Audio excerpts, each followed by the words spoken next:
नमस्कार प्यारे भक्तों, कथा को पूरी सुने। कथा पूरी सुनने से ही फल मिलता है। आज हम आपको एक कथा का श्रवण करा रहा हूँ जो सुनने मात्र से आपके जीवन में सुख, संपत्ति और धन की वर्षा होगी। तो चलिए कथा को प्रारंभ करते हैं। माता पार्वती भगवान शिव से कहती है, प्रभु मैंने देखा है कि पृथ्वी लोक में कुछ स्त्री और पुरुष अपने साथी के साथ प्यार और समर्पण से जीवन गुजारते हैं। अगर आप यह कहानी सुन रहे हैं तो पूरा सुनिए। इस कथा को आधा अधूरा छोड़कर जाने की गलती मत करिएगा, क्योंकि इस पवित्र कथा को पूरा सुनने से मनचाहा फल की प्राप्ति होगी। इसलिए इस कथा को पूरा सुने। आप शिव भक्त हैं तो भोलेनाथ का अनादर ना करें। कुछ स्त्री और पुरुष एक दूसरे के साथ रहकर अपनी खुशियां बांटते हैं, लेकिन कुछ सालों के बाद आपस में लड़ने लगते हैं। प्रभु मैं यह जानना चाहती हूँ कि आने वाले जन्म में क्या होगा। फिर वह जोड़ी पति पत्नी के रूप में मिलेंगे कि नहीं, और साथ ही कुछ चर्चा भाग्य के बारे में भी करना चाहती हूँ कि जो कुछ भी भाग्य में नहीं होता, क्या वो किसी इंसान को मिल सकता है। भगवान शिव कहते हैं, पार्वती मैं तुम्हारे मन की बात समझ गया। अब मैं तुम्हें एक छोटी सी कहानी सुनाऊंगा। इस कहानी को ध्यान से सुनो। इस कहानी को बड़े ही मन से सुनना, क्योंकि इस कहानी को सुनने से तुम्हें दो ज्ञान की बातें प्राप्त होंगी। पति और पत्नी का संबंध कितने जन्मों तक रहता है और भाग्य में जो नहीं होता वो कभी नहीं मिलता। प्रिय श्रद्धालु गण, ये कहानी बहुत ही शिक्षाप्रद है, इसलिए कृपया ध्यान दें कि कहानी के आखिर तक जुड़े रहे, क्योंकि एक आधा सुना हुआ कहानी से सिर्फ आधा ज्ञान मिलता है जो हमारे जीवन में कभी भी उपयोगी नहीं होता।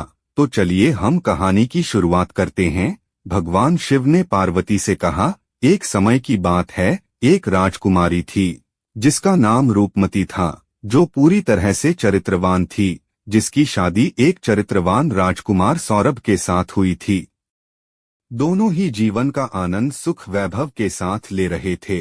धन की कोई कमी नहीं थी, सिर्फ कमी थी तो एक संतान की, जिसको लेकर के रूपमती चिंताग्रस्त रहती थी। समय धीरे धीरे गुजरता गया। एक दिन रूपमती की तबीयत अचानक बहुत खराब हो गई। फिर वो राजकुमार सौरभ से बोली, प्रीतम मैंने आपकी सारी बात मानी है, मैंने आपकी बहुत सेवा की है और पूजा भी की है, मगर मैं आपको एक खुशी पूरा नहीं कर सकती। वो है संतान को जन्म देने की खुशी। मुझे आभास हो रहा है कि मेरा जीवन कुछ पलों में ही समाप्त होने वाला है। मलाल मत करना, मेरे ना रहने के बाद मेरी यादों के सहारे आप अपना जीवन जीना।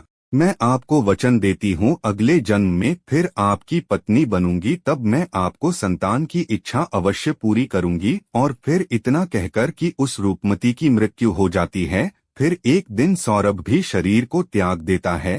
फिर वो राजकुमार सौरभ एक ऐसे राजा के यहाँ जन्म लेता है जिसकी 100 रानियां थी, और 100 रानियों के बीच में वो अकेला ही पुत्र था। आगे बढ़ने से पहले मैं आपको एक बार फिर याद दिला दूं, यदि वीडियो अच्छी लग रही हो तो इस वीडियो को लाइक अवश्य करें, क्योंकि लाइक ही मेरा मेन मोटिवेशन होता है। आगे सुनिए ध्यान से। उधर वो राजकुमारी रूपमती भी एक ऐसे राजा के यहाँ जन्म लेती है जहाँ 100 रानियों थी, और सब रानियों के बीच में केवल एक ही पुत्री थी जिस राजा के पुत्र था। उस राजा के पास में एक बहुत ही अक्लमंद और वफादार तोता था। राजा उसे बहुत सारे मामलों में सलाह लिया करता था और उसकी सलाह वो मानता भी था। बड़ी बड़ी मुश्किल समस्याओं में राजा तोते की सलाह अवश्य लेता था। एक दिन राजा ने उस तोते के पास गया और तोते से कहा, हे तोते, मैं तुम्हें एक बहुत बड़ी जिम्मेदारी सौंपता हूँ जो तुम्हें पूरी करनी है। तो तोता ने कहा, बोलो महाराज, मैं आपके लिए कुछ भी कर सकता हूँ। तो राजा ने कहा है, तोते तुम तो जानते हो कि मेरा एक ही बेटा है और मैं अपने बेटे के लिए कैसी बहू चाहता हूँ। मैं तुमको पता है, तुझे मेरे लिए ढूंढ करके वैसी ही बहू लानी है। राजा ने उस तोते को अपने मन की सारी बात बता दी, बहू कैसी चाहता है। फिर राजा की बात को सुन करके वो तोता राजी हो गया, और फिर तोता ने राजा से कहा, महाराज, आप जिस तरह की राजकुमारी चाहते हैं, आपको जिस तरह की पसंद हो, आप एक पर्चा पे लिख करके और मेरे पैर में वो पर्चा बांध दो, और फिर आगे का काम आप मेरे ऊपर छोड़ दो। मैं वैसी ही राजकुमारी तलाश करके लाऊंगा जैसी राजकुमारी आप चाहते हैं। भगवान शिव बताते हैं कि पार्वती फिर तोते की बात सुनकर राजा ने एक पर्चा पर अपने पसंदीदा राजकुमारी के बारे में लिख दिया कि वह कैसी राजकुमारी चाहता है, और उस पर्चे को तोते के पैर में बांध दिया। अब तोता एक पड़ोसी देश में पहुंचा जहां बहुत तेज बरसात हो रही थी, इसलिए उसने एक जंगल में आश्रय लिया। वहां उसको एक पुराना खोखला पेड़ मिला, जहां उसने सोचा कि यह स्थान उसके आराम के लिए बहुत उपयुक्त होगा। जैसे ही तोता उस खोखले पेड़ में जाने के बारे में विचार किया, वहां से एक आवाज आई, तुम अंदर नहीं जा सकते, अगर तुम अंदर गए तो तुम अंधे हो जाओगे। फिर तोता ने इस डरावनी बात को सुनकर खोखले पेड़ में नहीं गए और वहीं पर एक झूला जिसका एक तार टूटा हुआ था वहां जाकर बैठ गया और वर्षा थमने का इंतजार करने लगा। बारिश बंद होने के बाद में उसी जगह एक मैना निकली और आकर तोते के पास बैठ गई। फिर दोनों बहुत देर तक बातें करते रहे हैं। इस बीच तोते ने मैना को सारी बात बताई कि वो कहाँ जा रही है।